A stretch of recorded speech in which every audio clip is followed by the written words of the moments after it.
Taste the Daily. Thiruvarur மாவட்டம் முத்துப்பேட்டை பகுதியைச் சேர்ந்த 543 மீனவ குடும்பங்களுக்கு மீன்பிடி தடைக்கால நிவாரணம் வழங்காததை கண்டித்து மீனவர்கள் சாலை மறியல் போராட்டத்தில் ஈடுபட்டனர். ஆண்டுதோறும் மீன்பிடி தடைக்காலத்தையொட்டி தடைக்கால நிவாரணமாக 8000 ரூபாய் மீனவர்களுக்கு வழங்கப்பட்டு வருகிறது.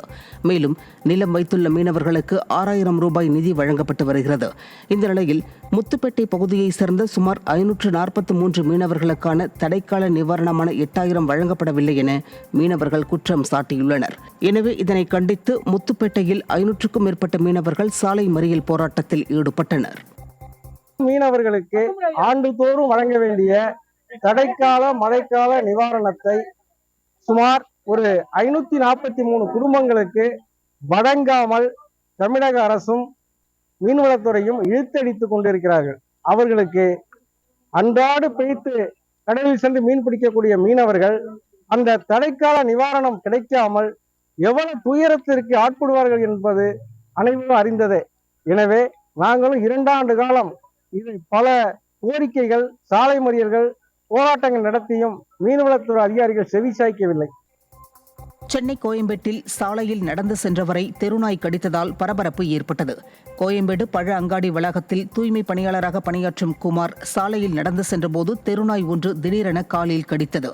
இது தொடர்பான சிசிடிவி காட்சிகள் வெளியாகி அதிர்ச்சியை ஏற்படுத்திய நிலையில் பொதுமக்களுக்கு இடையூறு செய்து வரும் மாடுகளையும் நாய்களையும் கட்டுப்படுத்த விடியா திமுக அரசு எந்த நடவடிக்கையும் எடுக்கவில்லை என மக்கள் கொந்தளித்துள்ளனர்.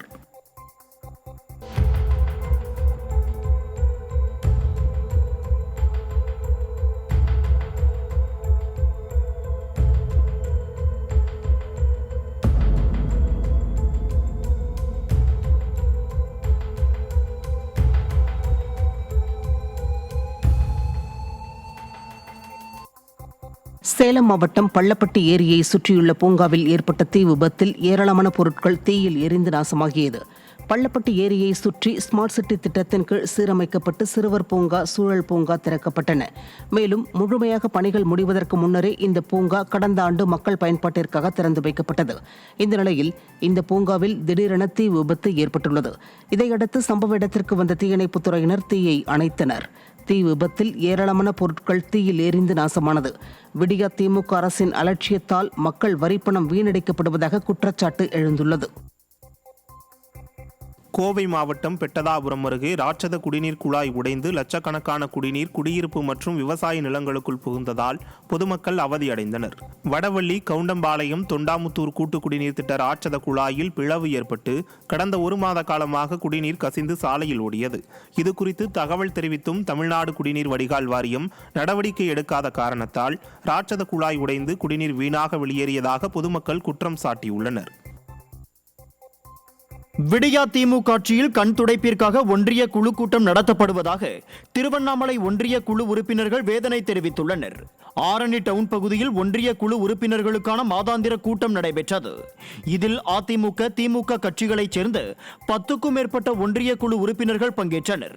கூட்டத்தில் பேசிய அதிமுக ஒன்றிய குழு உறுப்பினர் ஏழுமலை, எந்த ஒரு மக்கள் பணியும் பூர்த்தி செய்யப்படாமல் உள்ளதாகவும் அதிகாரிகள் யாரும் கூட்டத்தில் பங்கேற்கவில்லை எனவும் கூறினார்.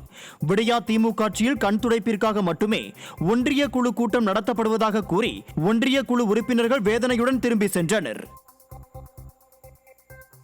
சேலம் மாவட்டம் மேட்டூரில் இடிந்து விழும் நிலையில் உள்ள அம்மா உணவக கட்டிடத்தை சீரமைக்க வேண்டும் என பொதுமக்கள் கோரிக்கை விடுத்துள்ளனர்.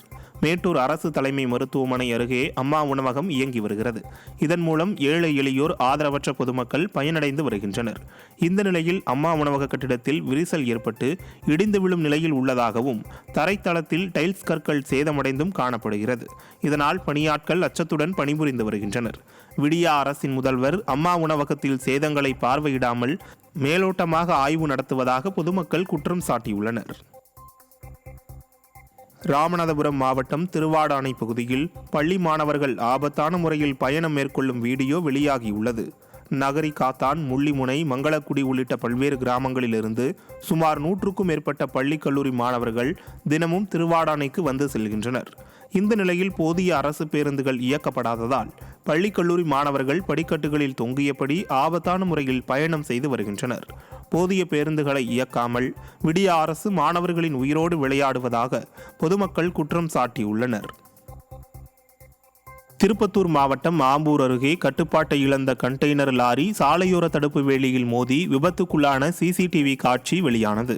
சென்னை பெங்களூரு தேசிய நெடுஞ்சாலையில் சென்னையிலிருந்து ஹொசூர் நோக்கி சென்ற கண்டெய்னர் லாரி ஓட்டுநரின் கட்டுப்பாட்டை இழந்தது. இதில் தடுப்பு வேலிகளில் மோதி சர்வீஸ் சாலையில் சென்று லாரி நின்றது. இந்த விபத்தில் தடுப்பு வேலிகள் சுக்குநூறாக நொறுங்கிய நிலையில் சாலையில் நடந்து சென்ற தாய் மகள் அதிர்ஷ்டவசமாக உயிர் தப்பினர். மேலும் அங்கிருந்து தப்பியோடிய லாரி ஓட்டுநரை போலீசார் தேடி வருகின்றனர்.